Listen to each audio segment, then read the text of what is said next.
Okay, so, hi, hello, welcome back to another Creepypasta video. Today, we're going to do something kind of different.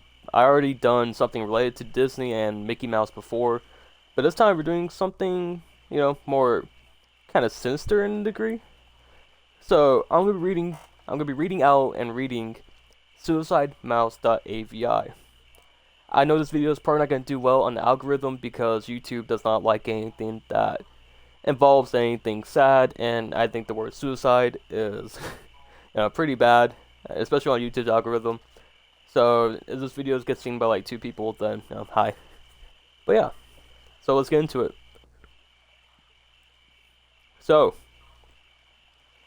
Suicide Mouse.Avi. It involves death, murders, and disappearance.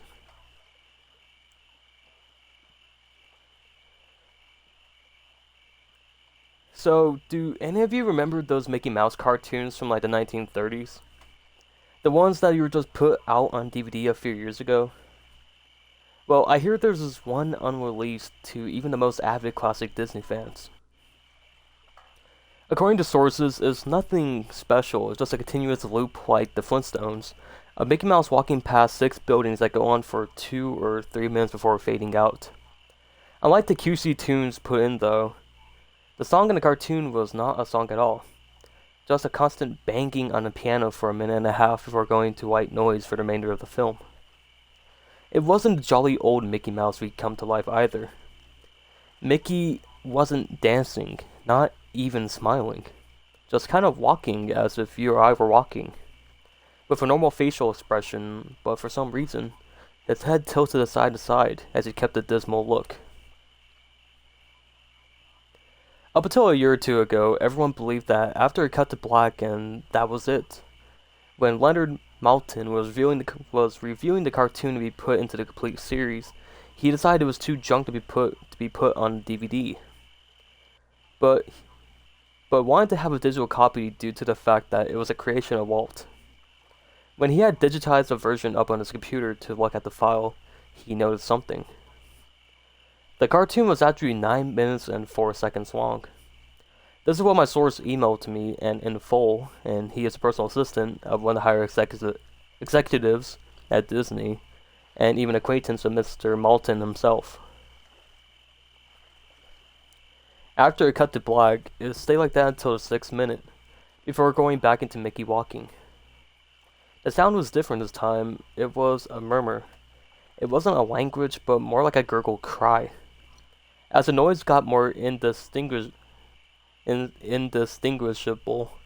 and loud over the next minute, the picture began to get weird. The sidewalk started to go in directions that seemed impossible based on the physics of Mickey walking. And the dismal face of the mouse was slowly curling into a smirk. On the 7th minute, the murmur turned into a blood-curdling scream, the kind of scream painful to hear, and the picture was getting more obscure. Colors were happening that shouldn't have been possible at the time. Mickey's face began to fall apart. His eyes rolled on the bottom of his chin, like 2 marbles in a fishbowl, and his curled smile was pointing upward on the left side of his face. The building became more rubble, floating in midair, and the sidewalk was still impossibly navigating in warped directions. A few seeming inconceivable with what we, as humans, know about direction. Mr. Maltin got disturbed and left the room, sending an employee to finish the video and take notes of everything happening up until the last second, and afterward immediately stored a disc of the cartoon into the vault.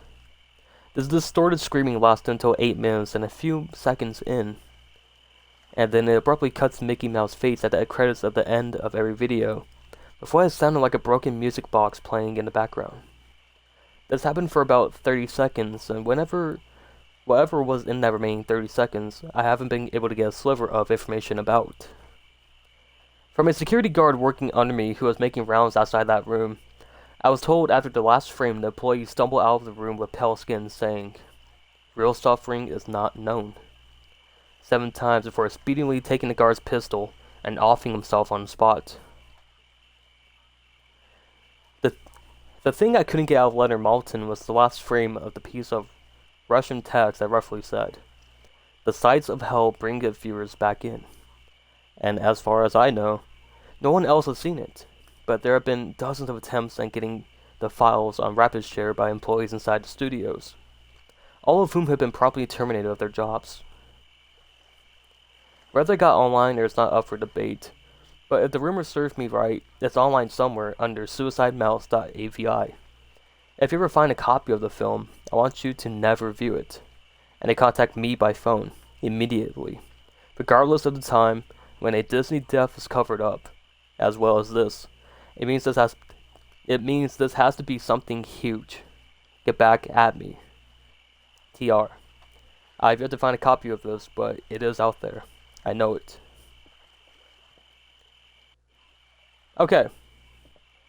So that was it for suicidemouse.avi. And for some reason it gets posted again.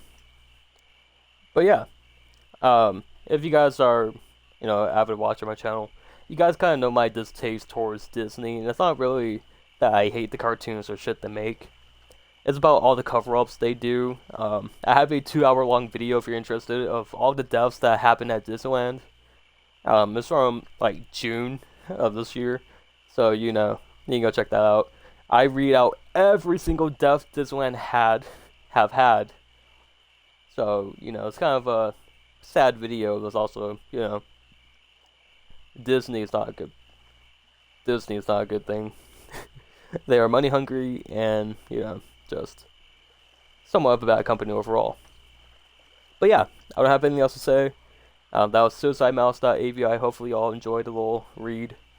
Yeah, again, sorry if I kind of mess up the words and you hear me stutter a little bit. This is all one take, since I don't have any editing software, so I think I roll with the punches. But yeah, hopefully you all enjoyed.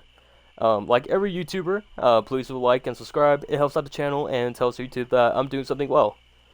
And yeah, if you also want to find me on anything down below, all my socials are down below. I mainly do art outside of streaming, so if you want to check out my art page, please do. But you should probably be over the age if you want to go look at that stuff. It's nothing as bad, but there's sometimes suggested material on there. So yeah. Outside that, I don't have anything else to say. I just say thank you guys so much for everything, and I'll see you guys later. Bye, everyone.